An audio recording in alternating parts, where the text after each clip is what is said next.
Hello नमस्कार माँ तारिणी का दर्शन पर गुंडीचा घाई जीवानी या हो पार भला तो चलतु बुली जा गुंडीचा घाई वाटरफॉल एटा आप देखिपे एटा गुंडीचा घाई ऊपर अच्छी चल पाखक जाए देखा ये गुंडीचा घाई वाटरफॉल ब्यूटीफुल नजारा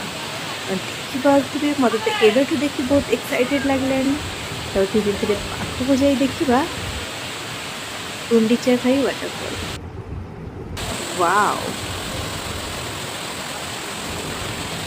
मत तो बहुत सुंदर लगिला और मु बहुत एंजॉय कली टिके डर भी लगुला तो ये झरणार साउंड बहुत सुंदर लगी ये तो आसवा को मोर बिल्कुल भी मन हो तो आपण को एक गुंडीचा घाई वाटरफॉल केमिति लगिला कमेंट से लिखो जमारे भूलिए रही नमस्कार।